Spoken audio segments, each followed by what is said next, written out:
സാറിനെ തോപ്പിച്ചായി. സിമ്പിൾ ആണോ? Simple. Okay, super. Challenge എങ്ങനെ ഉണ്ടായിരുന്നു? പ്രായമൊന്നും ഒരു വിഷയമല്ല. അടിപൊളി ചലഞ്ച്. എല്ലായിട്ടും ഇങ്ങനത്തെ ചലഞ്ച് വേണം. ഈ പിള്ളേരുടെ മുമ്പിൽ ആ പ്രായമുള്ള ചേട്ടൻ പിടിച്ചപ്പോ അതായിരുന്നു അടിപൊളി. അതായത് മറ്റവന്റെ കുഴപ്പമില്ലായിരുന്നു, നല്ലായിരുന്നു. പിള്ളേരെല്ലാം നന്നായിട്ട് നല്ലതായിരുന്നു. എല്ലാവരും കൂടി ഒന്ന് കഴിഞ്ഞപ്പോൾ എല്ലാവരും കൂടി ഒരു മത്സരത്തിന്റെ ഇതിലൊന്നും പിള്ളേരോടൊന്നും ജയിക്കാൻ പറ്റിയല്ലോ നമുക്ക്. അല്ല, കട്ടക്ക് നിന്നു. ജസ്റ്റ് സെക്കൻഡിലാ പോയോളൂ. സൂപ്പർ സാർ, അടിപൊളി. ഓക്കെ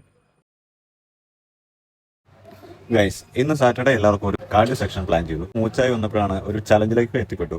പ്ലാൻ എല്ലാ ഏജിലുള്ള ആളുകളുണ്ട്. 70s ഉണ്ട്, 2K ഉണ്ട്, 90s ഉണ്ട്, എല്ലാവരും ഉണ്ട്. നമ്മൾ ഒറ്റ കാര്യം പറയാനുള്ളൂ, ഡോണ്ട് അണ്ടർസ്റ്റിമേറ്റ്. ഒരാളെ പോലും നമ്മൾ ഒന്നും ജഡ്ജ് ചെയ്യാൻ പാടില്ല. അയാളുടെ വയസ്സും ഇതൊന്നും കണ്ടു ജഡ്ജ് ചെയ്യാൻ പറ്റും. എല്ലാവരുടെ മൈൻഡ് പവർ അനുസരിച്ചിരിക്കും അയാളുടെ വിജയം. അപ്പോൾ ഇനി അടുത്ത ചലഞ്ച് കാണാം.